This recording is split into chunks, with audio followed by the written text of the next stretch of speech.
మా నాన్నగారు school teacher అండి, military school teacher. So school teacher అండి. ఎంత స్ట్రిక్ట్ అని అంటే మీ అందరికీ చిన్న ఐడియా ఉంటుంది. నేను ఎన్టీ రామారావు ఇంట్లో పుట్టాను. ఆ ఇంట్లో మేము అద్దెకుండేవాళ్ళం 24 సంవత్సరాలు. అక్కడే పుట్టాను నేను. మా నాన్న ఎంత స్ట్రిక్ట్ అని అంటే హరికృష్ణ అలా చేస్తే హరికృష్ణ కొట్టలేక మమ్మల్ని కొట్టేవాడండి. నన్ను కొట్టారంటే నవ్వుతున్నావా నువ్వు, నీ సంగతి చూస్తాను, వస్తున్నాను బయటకు. అలాంటిది ఆయన ఎంత స్ట్రిక్ట్గా ఉంటాడండి.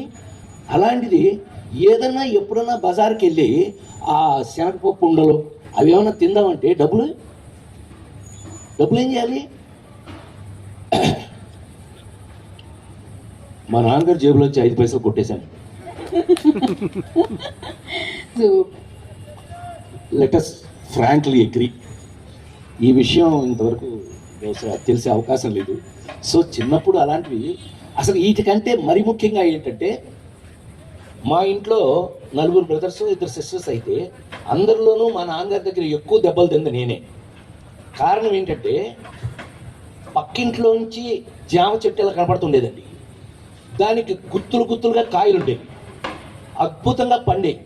ఎవడు ఊరుకుంటాడంటే చూస్తూ మనం పైకెక్కి మా నాన్న లేదు స్కూల్ నుంచి వచ్చేటప్పుడు చాలా టైం అవుతుంది. కరెక్ట్గా మనం చెట్టు పైకెక్కి కరెక్ట్గా కాయలు కోసేటప్పుడు ఆ ఇంటి ఓనర్ ఒక ఆవిడ, పాపం మొగుడు లేడు ఎవరు లేరు, ఆవిడ ఒక్కతే ఉండేది.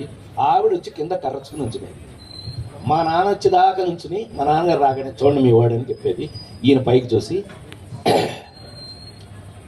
పొయ్యిలో పెడతారు పేళ్ళు, ఐడియా ఉంది కదా, ఆ పేడు ఇరిగేదా కొట్టేవాడు.